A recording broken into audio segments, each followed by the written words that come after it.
Hey, what's going on, everybody? Back with another how-to. Today we're going to be doing the front driver's side axle on this 2007 Ford Fusion.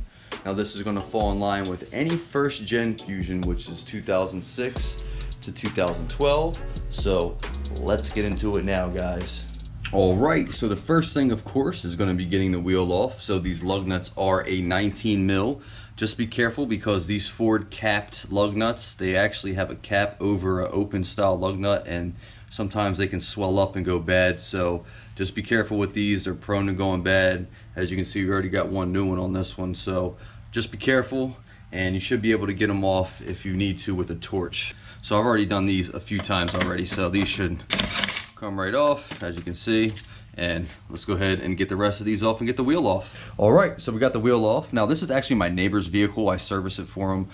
You know, when things come up, I actually did the brakes on this, and he had a broken wheel stud from somebody in the past. So I just a few weeks ago did the brakes, rotors, and did the wheel stud for him. And upon doing that, I noticed that, I don't know if this light might be too bright, but I'm trying to get you guys in there. But yeah, she's blown. So definitely got to get this axle out. So what we're going to do is start with the disassembly of the brakes, and then from there we'll go ahead and go into the process of removing the axle. So let's get into it now, guys. So we're going to go ahead and get our bolts holding in the rotor. So these are T40 torque bits, star bits, whatever you want to call them, even though they are torque bits. But I actually heat them up, usually use a torch. I've never had a problem getting one out, give them a little heat prior. So let's go ahead and shoot these out. Easy money. See, they fly right out. Too easy. Use a little heat, guys. I know people who've stripped them out, broke them, so that's an easy way to get them out without making it a hassle on yourself. So now that we got those out, let's go ahead and move on to the brake caliper, and we'll get all that out with the bracket. All right, so now we're going to break our caliper off of the caliper bracket. It is a 14 mil bolt. Shouldn't be that hard to break loose. Already broke it loose, but very simple. Just use a 3/8 drive ratchet, 14 mil, right out. So let's get both of these out, and then we'll get the caliper off. All right, both bolts are out. So now this caliper should free up. As you can see, slide it right off. I'm just going to let it rest right here for right now. And now we're just going to go ahead and take out our pads. So I'm doing this one-handed, but be careful because they have these holding in the pads. So got both of our retaining clips right there. Let's get these pads on out. And these are brand new, so I'm gonna go ahead and put these to the side. And from here, what we're gonna do is go ahead and move on to getting the bracket off. All right, so I moved the caliper to the side just a hair, got it resting gently up against the rotor right there on that knuckle. So these are 15 mil, broke it loose with a 15 mil and a 1/2 inch drive. So these might be a little bit tough. You might need a breaker bar, or impact would be ideal. I broke these loose a few weeks ago, so they came loose pretty easily. But 15 mil, 1/2 inch drive, they should come right out. So all right, guys, once both of those bolts are out, you should be able to slide this right out. Just be careful, make sure you hold on to it, because if you just take both bolts out, it's just going to fall and drop right on the ground. So now I just have to get the rotor out. This one for me is going to be a joke because I just did it. Like I said, it's going to come right off. So I actually have a lug nut holding it on. But typically, if the rotor's been on there for a while, it's probably a bit rusted to the hub. So you might have to take like a rubber dead blow or something like that to get it off. And that's how you wouldn't damage it. Just use something that you're not going to damage the surface. Sometimes you can even take a hammer and hit on this part of the rotor to free it up. But that should be it, guys. Just got to pull the rotor off. Like I said, that's how you would get it off if it's being a little bit troublesome. But I'm just going to have to put this caliper to the side, pull the rotor off, and we should be good as far as disassembling the brakes.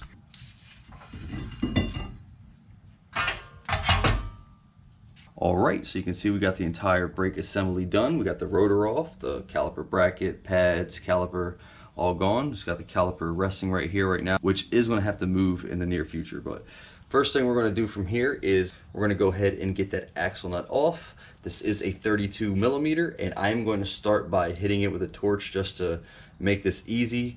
You are going to want to use an impact. I mean, honestly, trying to do this with a breaker bar, you're going to be there all day. So honestly, in my opinion, really to get this off, you're going to need an impact to make it ideal, time efficient, and easy as possible. So let's heat it up with a torch, hit it with this impact, see if we can shoot it right off. Alright guys, we got that thing pretty warm with the TORX. Let's see if we can go ahead and shoot her off. Yes sir! There she is, probably extremely hot, and of course it is.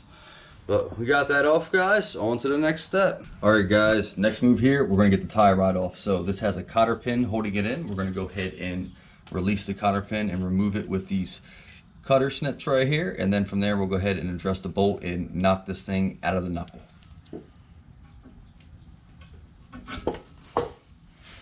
There it is.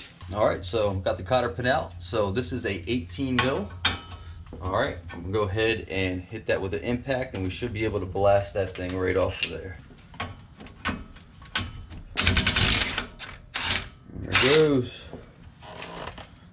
Alright, so we got that castle nut right off with the impact. What I'm going to do is thread it back on just a hair. And what I'm going to do is hit that with a hammer, and we should be able to knock this right down.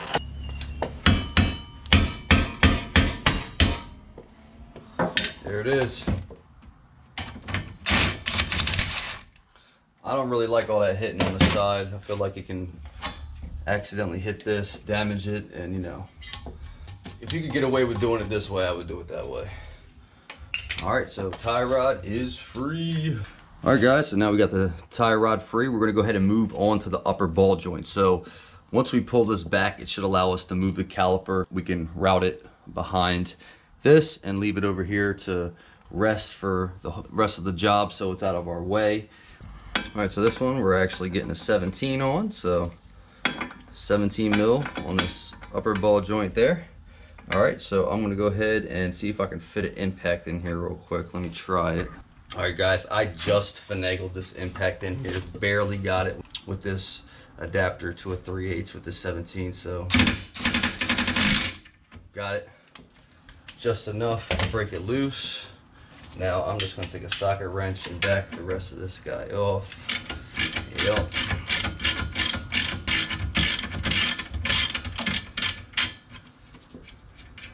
Alright, bolt off. So now that we have the nut off of the upper ball joint, I'm going to see if I can just take this big ass pry bar and do that. Look at that. Full freedom now, guys. And we're going to go ahead and break that bolt loose that's holding the brake hose to the strut. So let's get that off right now. We'll move the caliper completely out of our work way. Alright, so that brake hose bolt is a 10 mil. So got it right out. Just going to see if I can ease this out real quick. Alright, that's free, guys. Now let's see if we can just go ahead and, yeah, I'm going to move our caliper over here. See if I can turn it upside down. Not fun one-handed, guys, not going to lie, but yeah, I can't get in there. I got to move that tie rod. But I'm going to lift that tie rod up and just slide this caliper right underneath of it. Alright, and there we go, guys. Out of the way, tie rod out of the way, caliper out of the way. It's all over here to our right, so we have room to work. And now we're going to go ahead and disassemble the strut, probably disconnect it here, and from there we should be able to get in there and get this axle out. So alright guys, so let's approach the strut. This is a 14 mil holding it onto our fork, so shoot that off. Right off.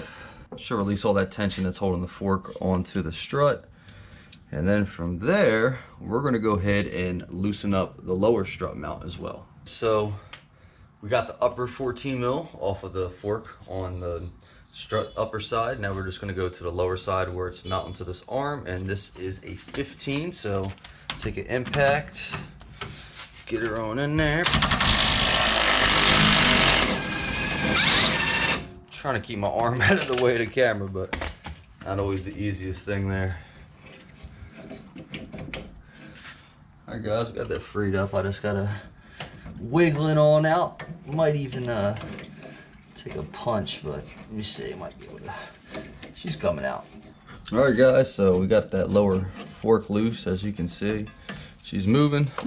Only thing holding us on here still is the 14 mil nut holding that sway bar end link to the actual strut body. So might as well go all the way in, guys. Get this fork out of the way, make it as easy as possible. So we're going to take a 14 and shoot that end link nut off, and that should allow us to drop that fork off, and we have all the room in the world from there. So let's get that thing off, guys. All right, most end links are similar. You know, you got to hold either a nut maybe behind it or in front of it, or use a Allen key, and that's how you remove the nut from the end link. So this one, in this case, we're going to use a 14 mil ratcheting wrench. I have a 6.5 Allen key. That is what fits in the end link. And if I'm holding this Allen key here and just start backing off this entire nut here, should be able to go ahead and get this nut right off. All right, guys, went ahead and got that end link nut off. Now we just gotta free up that end link. I think if I just take this rubber dead blow,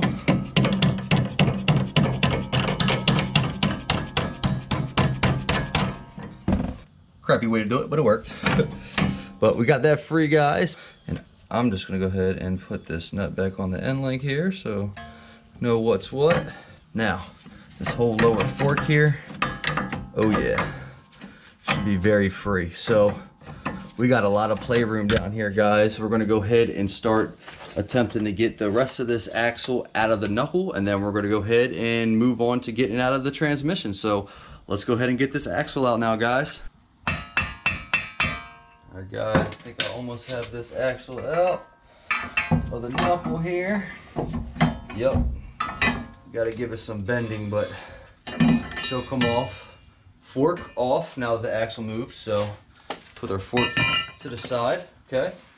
So our axle, move the camera for you guys. You can see it's coming out of that boot so bad. This thing was horrible. So all we got to do now is get into the transmission area here, and we're going to go ahead and see if we can pop that thing on out of there. We should be able to do it with a pry bar, so I'm going to go ahead and try to get that thing out now, guys. Now, before I can get under here and start prying this thing out, I do have to get this plastic splash guard out in order to get to everything here. So looks like we just have 10 mils all the way around it, so let's go ahead and shoot those off.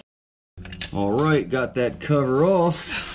Looks like we got some leaking under here. That might be another project, but as you can see, we got the axle going into the trans right here. I'm gonna go ahead and start hitting that with a little pry bar and see if we can get it separated from the trans, guys.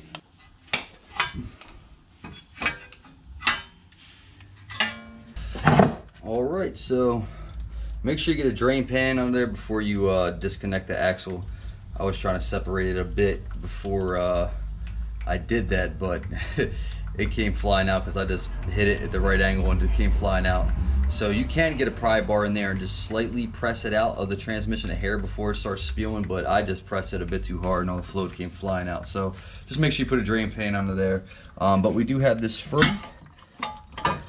Should be just about out.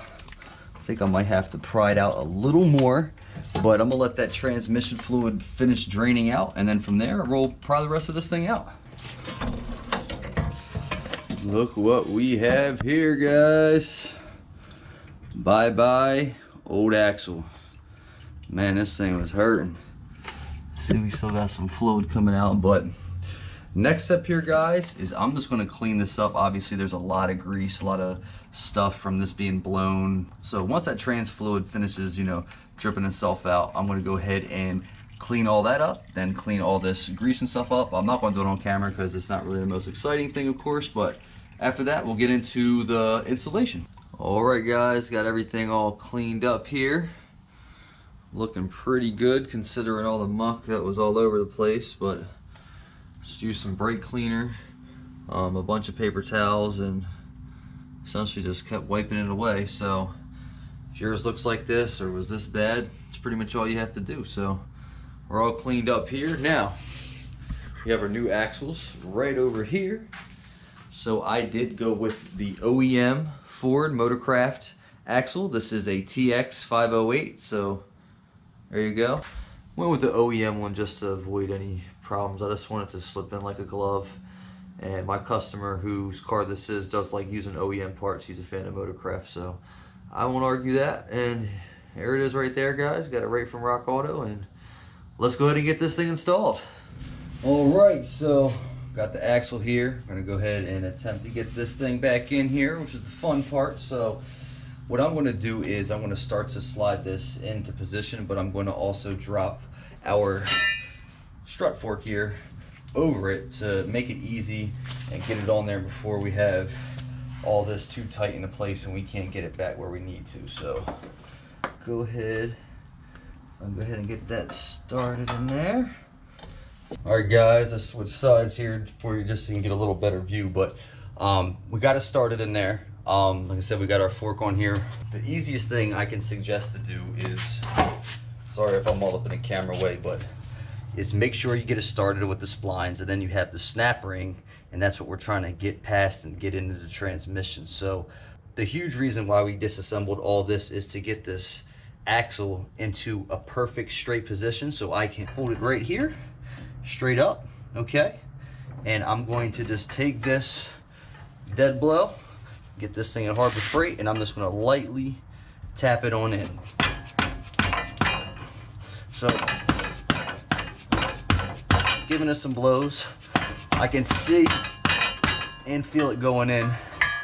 So she's actually back a bit farther than we were, so let's see where we're at here. Oh yeah, she's pretty close, guys. In fact, she might already be in there. So I'm gonna take a look at it and see where we're at. All right, so we got the axle knocked on into the transmission. Now this can be a complete bear, especially if this is the first axle you're ever doing. First axle I ever did took me about 4 or 5 hours to get it back in, so I figured out how to get it in there. It doesn't just drop in and slide in. It has a snap ring on the end that goes into the transmission, and it needs a little bit of force in order to get it into the transmission. So like I said, the reason we disassembled all this is to have the best possible outcome for getting it in, and that's why I did it. So, you know, if you ever have trouble, my best suggestion is making sure you have the room to adequately have this straight as possible.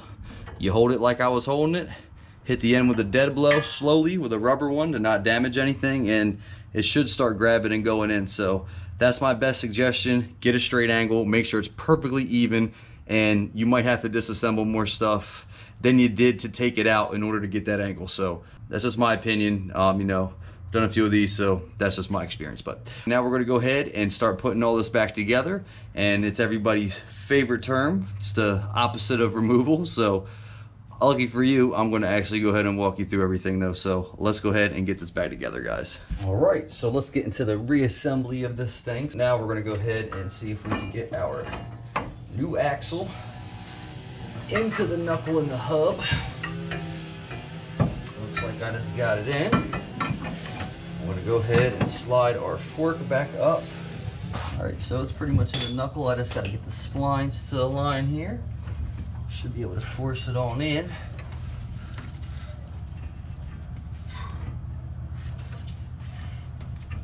Yep, there it is. Cool. I'm going to start our axle nut here just to grab a couple threads. So we're not torquing it yet. We're just getting her on to start her off. All right. So our axle is essentially installed. It's in the correct position. We got everything where it needs to be. So now what we want to do here is get our upper ball joint back in. It's in. Now we're going to align our lower arm bolt for the fork here. This might be a little bit of the pain in the ass, but guys, you might have to look in there to get her to align. But if you play with it, push it around, you know, get a good position on this wheel hub, should be able to force her on through there like that. So as you can see, we got our lower fork with the strut bolt in there. We got our tightening bolt in there. We have our nut on the upper ball joint. The only other thing we got to do is we're going to move this caliper, get the tie rod back into position, and of course our sway bar end link. And then from there, we can actually start tightening everything down and getting everything into position and torquing everything to spec. So I want to move that caliper, get the tie rod in, put the sway bar end link in, and then everything's reassembled, and it's just a matter of tightening all our suspension components back in. So let's do that now. Got our tie rod here, this tie rod back up and in. Might take a little bit of effort in playing with, but we got it. Go ahead and thread our castle nut on. Like I said, I'm just lightly finger tightening this stuff on, guys. We're not torquing anything yet. Alright, so now let's do our end link. There it is. Just get the bolt on, or the nut, I'm sorry, get the nut on. So from here, what we're going to do is just start torquing everything to spec and getting all our bolts tightened down. So let's go ahead and we'll jump into that now. Alright, so as you know, we got everything pretty much assembled, just hand tight with, you know, finger threading all of our nuts and bolts on here. So the first thing I want to start off with is I'm just going to lightly shoot our axle nut back on with the impact, just barely get it started just to pull that in a little bit more. And then from there, we're just going to go piece by piece and torque each one of our bolts in. So let's go ahead and we'll start with this axle nut.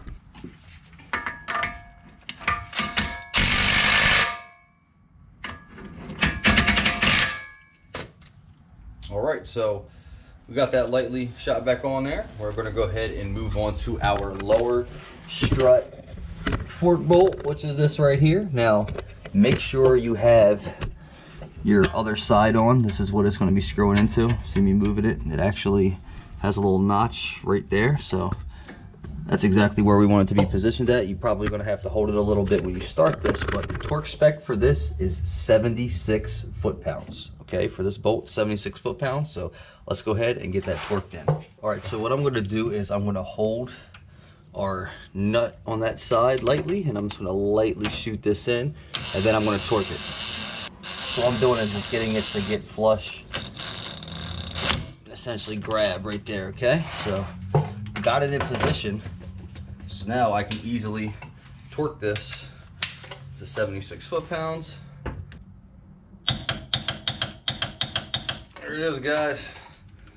All right, so we got our lower fork strut mount right here, torque to spec, 76 foot-pounds. So now we're going to move over here. I'm going to do the pinch weld for the upper fork onto the strut body, and then from there we're going to do the end length. All right, guys, so we're going to start with this upper fork onto the strut here. This bolt is 14 mil, if you remember, and it is 35 foot-pounds.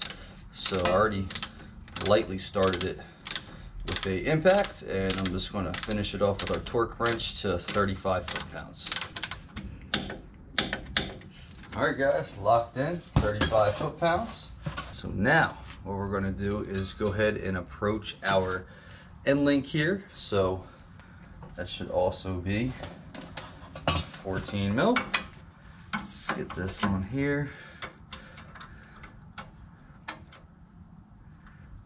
Get that in there. This is really rusted and stripped out, but I managed to get it off.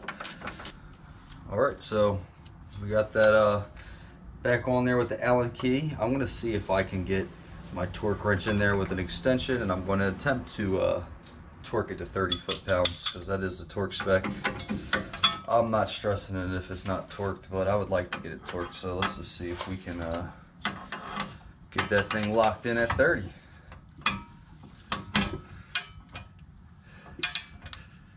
I think we might be able to. Yep, there we go, guys. Got it locked in at 30. Just needed a little bit more of a turn, so you know you need to use your Allen key and your ratcheting wrench to get it started. So that's how you would get it, you know, pretty much tight. Where from there you can throw your torque wrench on there and get that torqued in. So 30 foot-pounds on that. All right, so we got our strut assembly essentially all torqued in, because we have the end link torqued, the lower fork and the upper fork all torqued to spec. So we're going to move on to our upper ball joint here. This is a 17, if you remember, and we're going to go ahead and torque this thing to 35 foot-pounds. So go ahead and we're going to lock this in at 35, and we're going to be pretty much assembled, guys. Well, as far as the suspension. All right, locked in. All right, guys, so we're going to go ahead and move on to our tie rod castle nut. If you remember, this is an 18. And the torque spec for this is 35 foot-pounds as well. So we're gonna go ahead and get this thing locked in at 35. And then from there, we're gonna align the cotter pin hole in order to slide our cotter pin back in there. So let's get this thing torqued in 35, guys. All right, guys, locked in on that tie rod. So all we need to do now is find the hole. She said, right? Found it, I believe. Oh yeah, I'm good at finding the hole, guys. So we're gonna go ahead and bend this cotter pin back. Just use some snips. Let you check it out. And there it is, guys. Tie rod is torqued to 35 foot-pounds. Got it in, cotter pinned, all good. Now let's torque on the axle nut. Yep, she's on, guys. Perfect. Now all we got to do is put the brakes back together, which is the easy part. So let's go ahead, throw the brakes on, and we should be good. All right, so all we got to do is put these brakes back together, guys. So let's go ahead, throw this rotor on here first. Now keep in mind, make sure your hub holes with the TORX bit screw line up. Some people don't put them back in. I do, because I don't destroy them. So if yours aren't destroyed and they're in good condition, you might as well put them back in. All right, so got these started. All I'm gonna do is lightly go in with the impact until it just hits one click. So 1,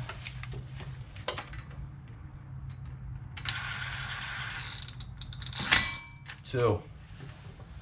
There we go. Both of them are in. Rotor's good. So now let's go ahead and get into the assembly of the actual brakes. All right, so rotor's on. Now we just got to put our caliper bracket back on. So if you remember, these were 15 mil bolts. Just gonna hold it, slide it right over the rotor. Just take one of your bolts, get it started.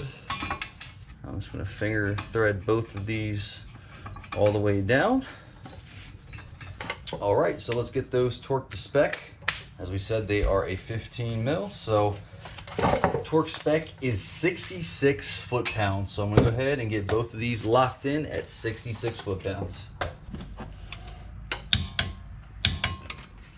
All right, 66 on both of those.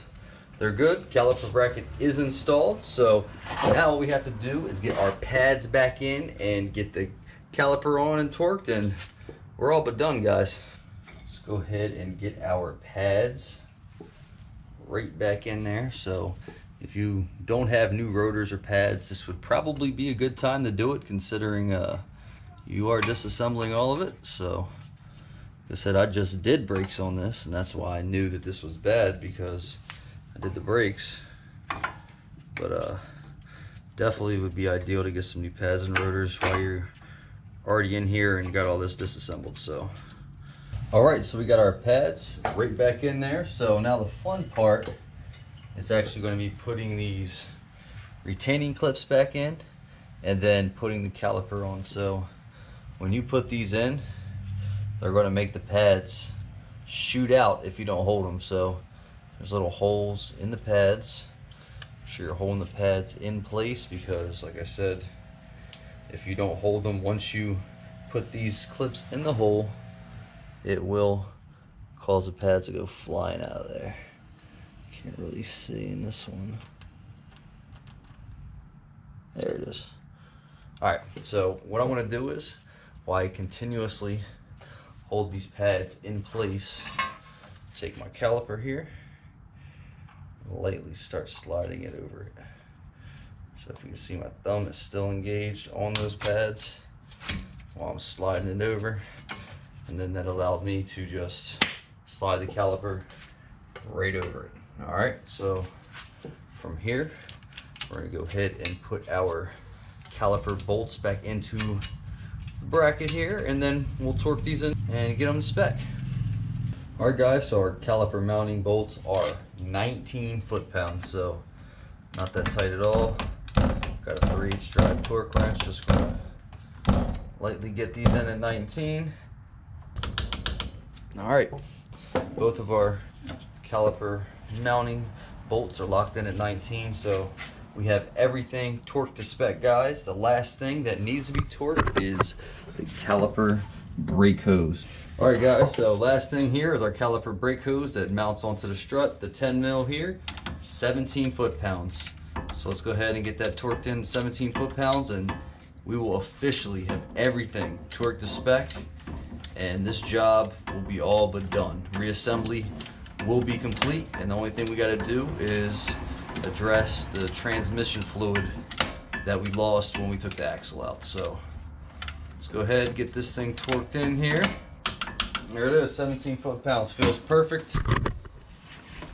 And there we have it, guys, cleaned up, new axle installed, all put back together.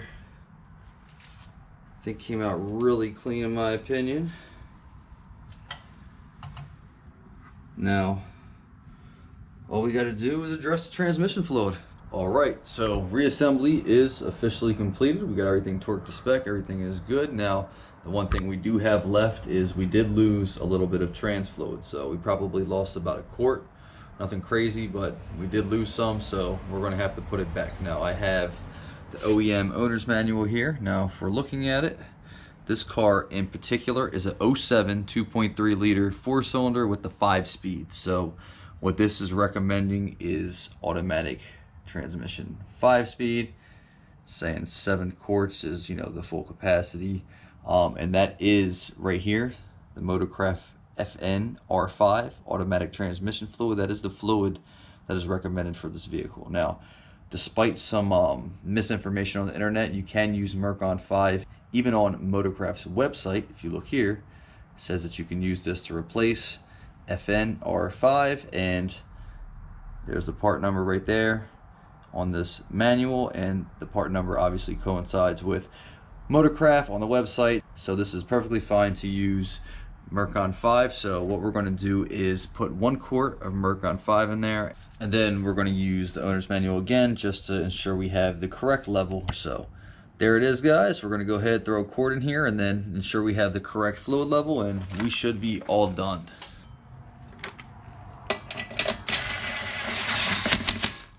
Alright, so we're under the hood now. We got our Mercon V. My neighbor ran out and got this, and this is what he came back with. So here is our dipstick and fill. You can see it says ATF MV on there. Pull her on out. Do got some fluid on there, so put that to the side for now. So now we're going to go ahead and put our funnel in here. Just make sure you get a funnel that's going to fit in there. So this is like a transmission funnel right there. So we're going to go ahead, take this ATF and dump it on in.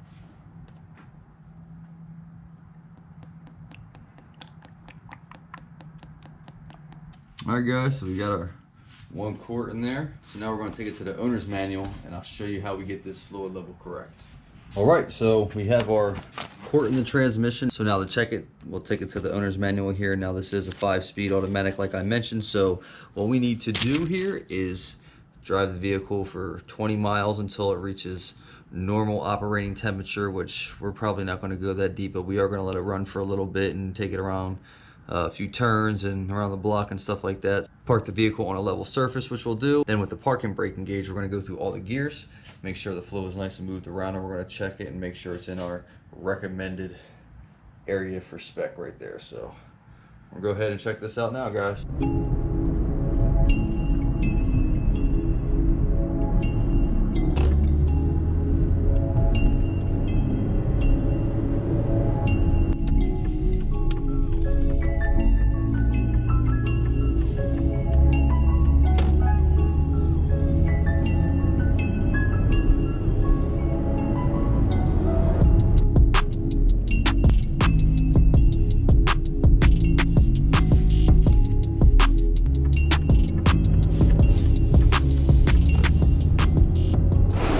So sorry if it's hard to hear me over the engine here, but this is the right where we want our fluid level to be. So we drove the vehicle for a little bit. It's been running for a while. We parked it on level surface. It's sitting in my garage even. Got the parking brake engaged, and we already ran it through all the gears. So now it's in park, and now we're going to remove the dipstick and actually check out what the actual fluid level is. So let's check it out now, guys.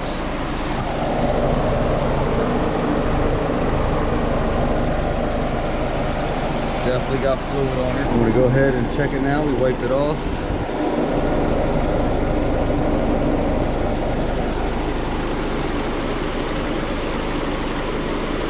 It's hard to see, but she's actually pretty good. She's right there on that edge of that next notch, so you can see that, but that looks pretty good to me, guys. So she is done. So stay tuned for more on this possibly. You never know when I might get into another job on this and build videos and all other type of how-tos on the channel. So until next time.